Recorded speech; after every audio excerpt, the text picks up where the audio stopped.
This isn't your average story about an ordinary girl. No, this girl was different. She had something strange, something almost supernatural about her. She lived in a tiny, poor village in a kingdom in England back in the 1600s. But this isn't just a story about her life, it's about the mystery that followed her. Even long after her death, the kingdom was ruled by a cruel and greedy king. He would squeeze every last penny out of his people, using fear and violence to collect taxes. But there was one village he couldn't control, the village where this girl lived. Why? Because she had a gift. Some say she could see the future. Others say her intuition was just unnaturally sharp. Whatever it was, she always knew when the king's soldiers were coming. She'd warn the villagers, and they'd be ready to fight back. Time after time, the king's attacks failed. The king wasn't happy. He called his advisors together, and they all agreed the girl had to go. She was too dangerous to let live. So he sent an assassin to kill her. The girl sensed the danger. She told her neighbors, begged them to help her. But no one did, and just like that, the assassin struck. The girl was gone. They buried her coffin in a nearby forest, thinking that was the end of it. But oh, they were wrong. This was only the beginning. A few days after her burial, something strange happened. The ground around her grave was scorched, the grass burned to ash in a perfect circle. People were terrified, but not entirely surprised. After all, they'd always known she wasn't normal. No one dared to go near that spot again. Years turned into decades, and the girl's story became a legend. 100 years later, in the 1700s, 3 journalists from London heard the tale. They were skeptical, of course, but also curious. They decided to dig up her coffin and see for themselves what secrets it held. When they opened the grave, they found her coffin still intact. But what really sent chills down their spines was the inscription carved into it. Written in Hebrew, "Do not touch," ignoring the warning. They took the coffin back to the city. One of the journalists kept it in his home. A week later, he was dead. The coffin passed to the second journalist. He died too. Then the third. All 3 of them gone, each from some mysterious, unexplainable illness. People started to whisper the coffin was cursed. No one wanted to go near it. The local authorities decided to lock it away in a museum, hoping that would contain whatever evil was inside. But then one night the museum caught fire. The entire building burned to the ground except for the coffin. It sat there untouched, in the middle of the ashes. After that, the authorities sealed off the museum and abandoned the area. The coffin was left where it was, and for nearly a century, no one dared to disturb it. Then came the 1900s. Science and technology were advancing, and people were starting to dismiss the supernatural as mere superstition. The United States, curious about the coffin's strange history, asked the British government to send it over for study. The British agreed. The coffin was loaded onto a ship, a massive and sinkable ship called the RMS Titanic. On April 10, 1912, the Titanic set sail from Southampton, England, headed for New York. You probably know what happened next. For days into its voyage, the Titanic struck an iceberg and sank. Over 1,500 people lost their lives in one of the deadliest maritime disasters in history. But here's the thing.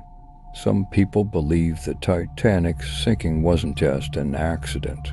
They say it was a coffin, the cursed coffin of that girl from the 1600s. They say her power, her curse, was still at work, even centuries after her death. So was it just a tragic coincidence?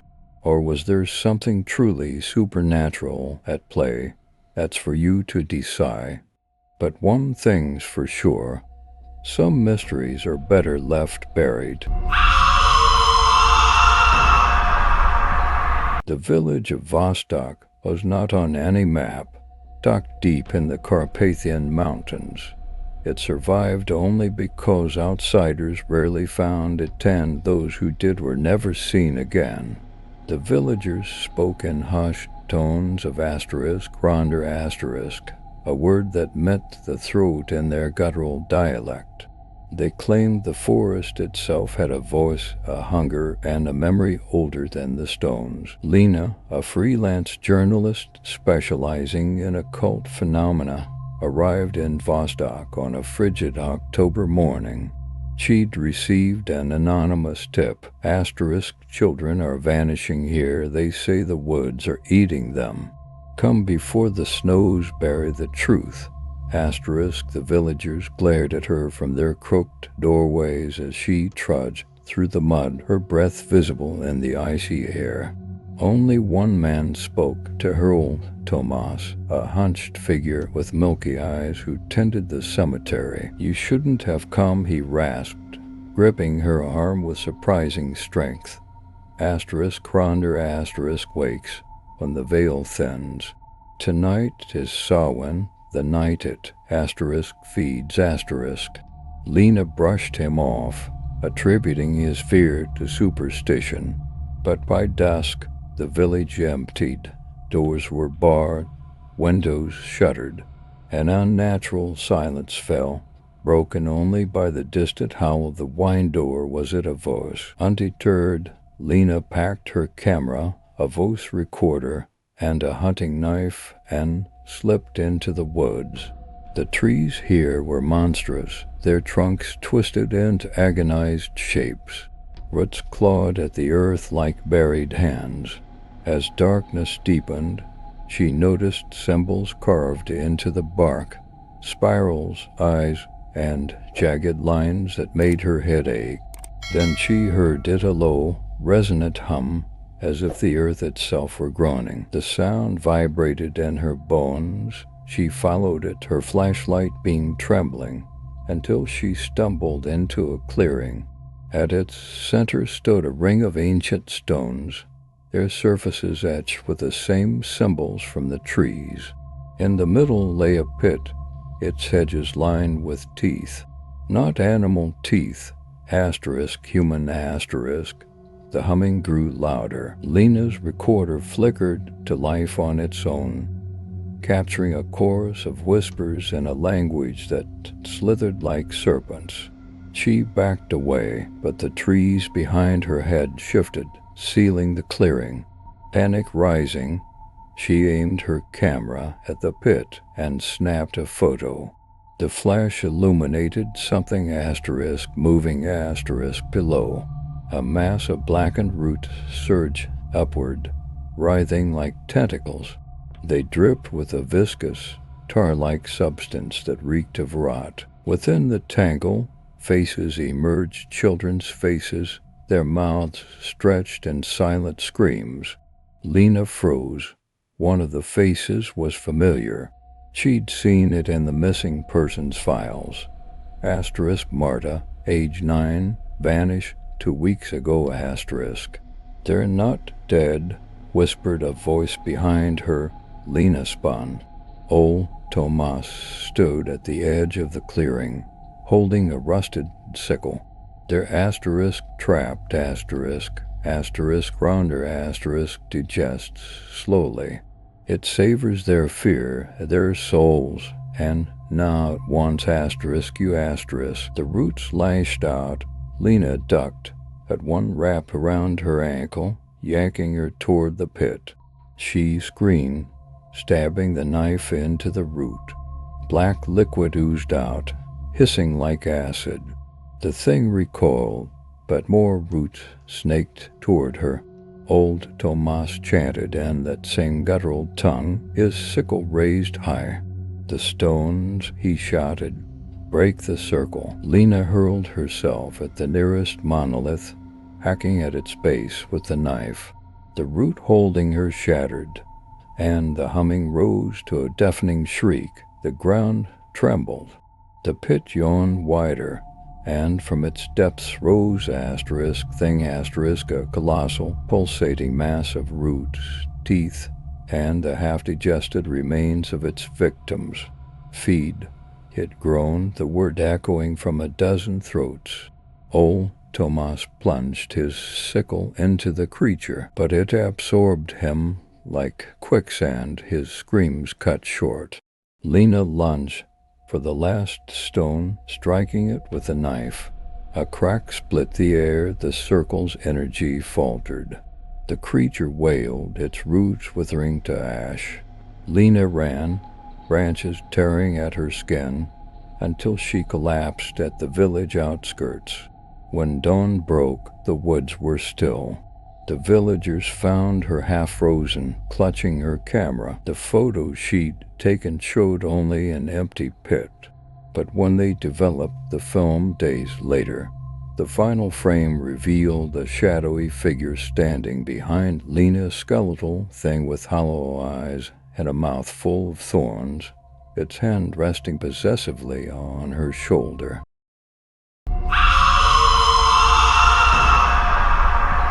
In the heart of Bangladesh, deep within a quiet village surrounded by dense forests, there stood an old house that had been abandoned for decades.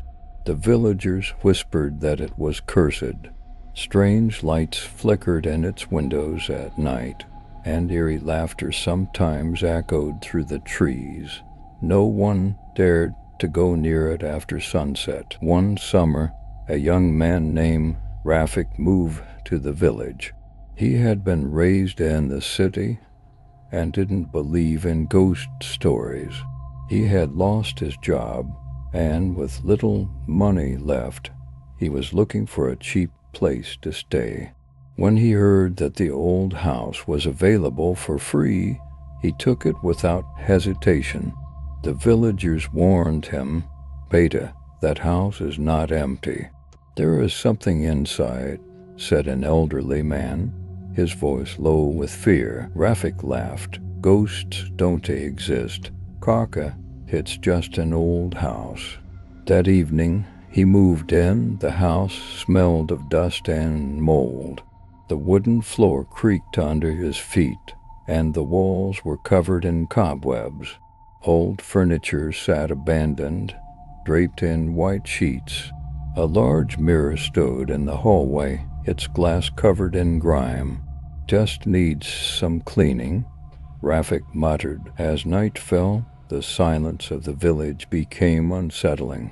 No cars, no honking, just the sounds of crickets and the occasional rustling of leaves. Rafik lay on his bed, scrolling through his phone. Tap, tap, tap. A soft tapping sound came from the ceiling. Rafik frowned. Maybe a rat. He ignored it. But then tap, tap, tap, dot, dot. The sound moved. It was coming from the corner of the room now. Rafik sat up. He turned on his flashlight and looked around, but there was nothing. The room was empty. Dot, dot. Shrugging, he lay down again and closed his eyes.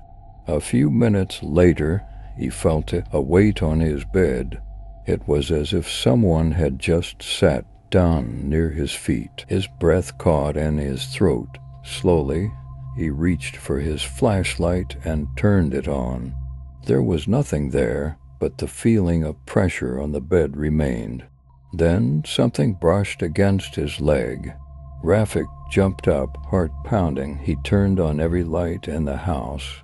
"It's just my imagination," he muttered to himself. "I'm tired." Eventually, he convinced himself to sleep. The next day, he told a few villagers about what had happened. They looked at him with concern. "You should leave," one woman said. But Rafik wasn't ready to give up. "It's just the wind or my mind playing tricks," he said. That night he made sure to lock all the windows and doors. As he lay in bed, he kept his flashlight beside him. At exactly midnight, he heard it again. Tap, tap, tap. The sound was coming from the ceiling, but this time it wasn't soft. It was loud, deliberate, as if someone or something was walking on the roof. Rafik held his breath. The sound moved toward the window. Then, slowly, the window creaked open. On its own, his blood ran cold. He had locked it. He was sure of it. Then he saw it, a shadow. A tall, thin shadow standing outside the window. It had no face, just an empty, dark void. It didn't move. It just watched him. Rafik grabbed his phone, but the battery was dead. He couldn't move, he couldn't scream, and then the shadow stepped inside. The room turned ice cold, the door slammed shut on its own, and then it spoke, a low, whispery voice. "You shouldn't be here." That was enough for Rafik. He ran. He didn't stop to grab his things. He bolted out of the house and straight to the village, hanging on the first door he could find. The villagers took him in. An old woman gave him water. "I told you," she said, "that house belongs to something else." The next morning, an elder of the village sat down with Rafik and told him the real story behind the house.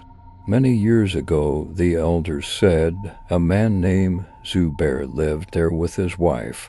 He was a quiet man, but people said he practiced black magic. His wife often cried at night, but no one dared to intervene. One day, she vanished.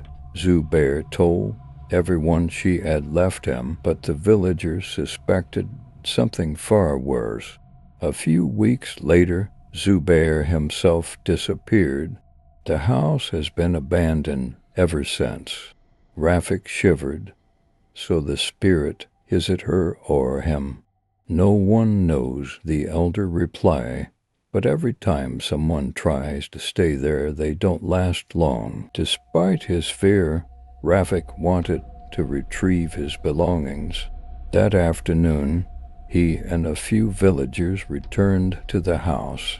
The door creaked open. The air inside was ice cold. But something was wrong. His bed was gone. His clothes were gone. His bags were gone. It was as if he had never lived there. All that remained was a single note written in red letters on the wall. "You left just in time." Rafik turned and ran. That same night he left the village and never looked back. To this day the house remains empty, and the villagers still say if you pass by at midnight, you can see the shadow standing at the window, waiting for its next guest.